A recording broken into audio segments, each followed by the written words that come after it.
Assalamualaikum dan salam teraku sayang bersama saya Fatin Syahira Rosti.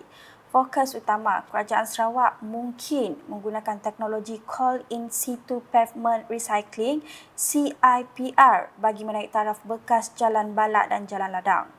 Timbalan Premier Sarawak Dato' Ahmad Dagda Sugambas berkata teknologi itu akan mempercepatkan usaha menaik taraf banyak lagi bekas-bekas jalan tersebut di luar bandar.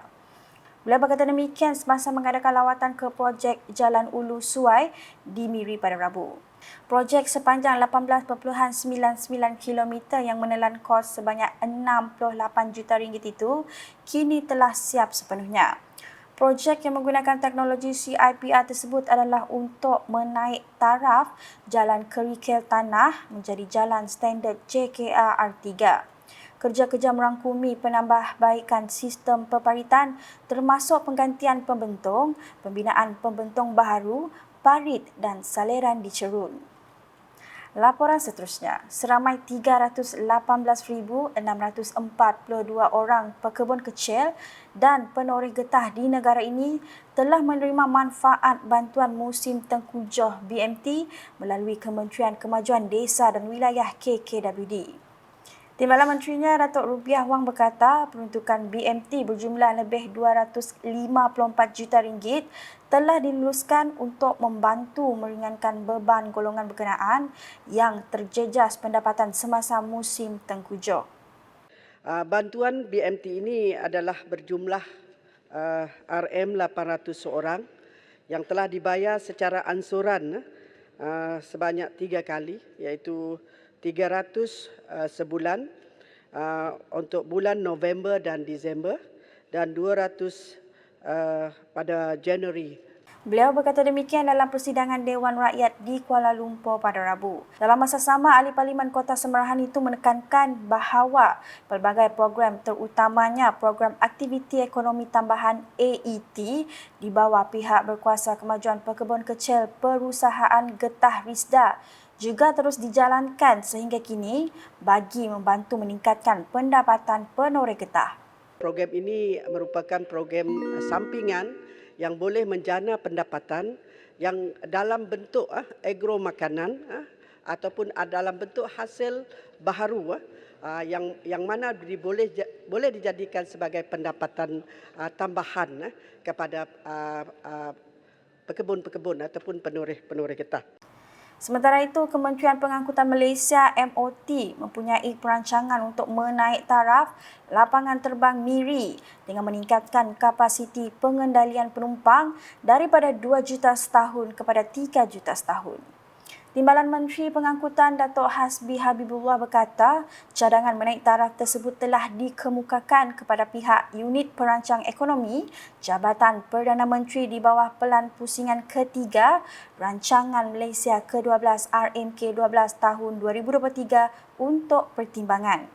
Antara penaikan taraf ialah seperti berikut dengan izin Puan Yang di-Pertua, the new building extension and upgrading of the rural air services RAS area, additional new check-in counters, new offices area for government agencies and airlines, signages and wayfinding, new baggage handling system, improvement and upgrading works at the first floor departure hall area, pier expansion and additional passenger boarding bridges, 2 numbers of aero bridges, automation towards Airport 4.0, consisting of installation of passenger reconciliation, airport management system and network system, common use service, common use passenger processing system, boarding gate reader and baggage reconciliation system will be on concession model. Jadi the estimated cost untuk penaik tarafan ini adalah dianggarkan 60 juta. Beliau berkata demikian dalam persidangan Dewan Rakyat di Kuala Lumpur pada Rabu. Ahli Parlimen Limang itu menambah status lapangan terbang Miri setakat ini hanya sebagai feeder airport dan ia mampu menjadi lapangan terbang antarabangsa sekiranya dapat menerima pengendalian pesawat daripada laluan antarabangsa. Jadi sekarang ini macam di Miri memang ada sebuah saja iaitu Scoot, tetapi belum lagi sepenuhnya untuk dapat menampung semua ini. Tetapi apabila mungkin upgrading ini sudah dibuat dan kemampuannya dan kapasitinya ada, itu mungkin boleh dipertimbangkan di masa hadapan. Di Betong pula, kaedah pembelajaran secara tradisional di sekolah kini telah berubah rentetan berlakunya penularan wabak COVID-19 sejak beberapa tahun lepas. Menurut Timbalan Menteri Belia Sukan dan Pembangunan Usahawan Sarawak, Datuk Gerald Rentap Jabu, dunia pendidikan menuju ke arah digital.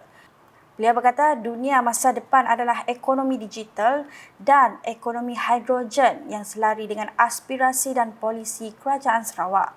Oleh itu, beliau menyeru golongan pelajar untuk memandang ke arah bidang sains, teknologi, kejuruteraan dan matematik STEM. Beliau berucap demikian dalam Hari Kecemerlangan dan Graduasi Prasekolah SK Saint Bartholomew sesi 2022-2023 pada Rabu.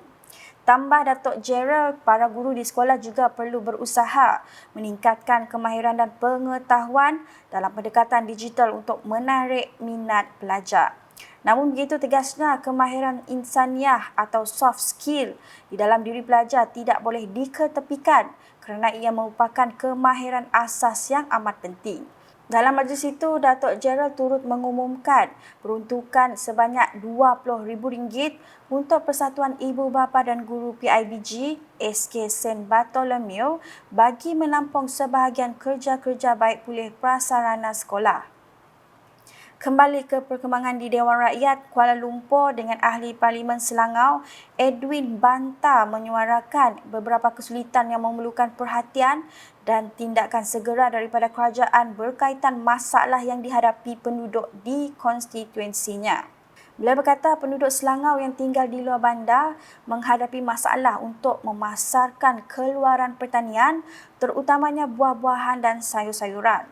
Sehubungan itu, Edwin mencadangkan agar sebuah pusat koleksi atau pusat pemprosesan yang strategik dapat dibangunkan di situ bagi memberi kemudahan kepada para petani dan pekebun memproses serta membungkus hasil pertanian mereka.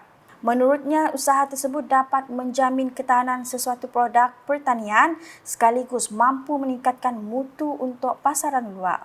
Banyak manapun atau baik manapun hasil keluaran pertanian kita, jika tidak dapat dijual atau dipasarkan pun tiada gunanya. Di sinilah perlunya kementerian bertanggungjawab mencari penyelesaian lestari atau sustainable solution. Mungkin sudah tibanya masa pihak bertanggungjawab sama ada di peringkat negeri atau wilayah membuat penyelidikan secara spesifik bagaimana dapat memanfaatkan sepenuhnya fen Borneo untuk membantu sektor pertanian dan pengeluaran makanan ini. Saranan ini adalah berikutan terlalu banyak yang disebut tentang peningkatan hasil pertanian dengan segala teknologi dan kepakaran yang terkini tetapi kurang diimbangi dengan market sustainability. Beliau berkata demikian ketika membahas titah yang di Pertuan Agong pada Rabu. Dalam kesempatan itu, Edwin juga menyatakan harapannya agar Kerajaan Persekutuan dapat menyalurkan peruntukan kepada setiap wakil rakyat dengan mengambil kira keadaan dan saiz konstituensinya selain hanya mengira jumlah penduduk. Jelasnya lanjut, kawasan Selangau yang luas memerlukan kos pengangkutan dan logistik yang amat tinggi sehinggakan perbelanjaan untuk melawat kawasan sahaja cukup menekan. Maka bukanlah satu gurauan apabila saya menyatakan bahawa tolak kuda dan unta saya kadang-kala perlu melalui denai berjalan kaki, kemudahan menaiki bot dan seterusnya menaiki pacuan 4 roda dan juga pesawat dan heli sebelum tiba di sesebuah rumah panjang atau penempatan di pedalaman Selangau. Dengan izin, it is no exaggeration that is for some of us from Sabah and Sarawak, we need to trek the hills, traverse the rivers and travel the four-wheel drive through logging roads and even to take the helicopter in order to serve our constitutions.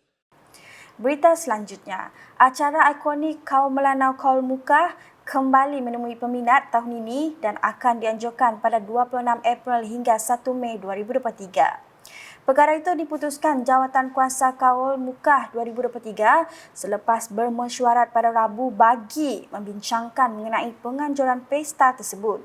Menurut Ahli Dewan Undangan Negeri Adun Balingan merangkap pengerusi Persatuan Melanau Mukah, Abdul Yaakob Arbi, pihak penganjur juga menetapkan kaul serahang kakan diadakan pada 11 Mac 2023. Sukacita dimaklumkan bahawa Jawatan Kuasa Kawal Mukah 2023 telah bermesyuarat pada 15 bulan Februari 2023 Rabu telah membincangkan perihal kaul 2023. Dalam mesyuarat tersebut, sidang mesyuarat dengan sebulat suara telah bersetuju mengadakan kaul Mukah 2023 pada 26 April hingga 1 hari bulan Mei 2023. Tarikh kaul serahang kakaan pula akan diadakan pada 11 Mac 2023 Sabtu, dan ini adalah untuk memberi peluang kepada semua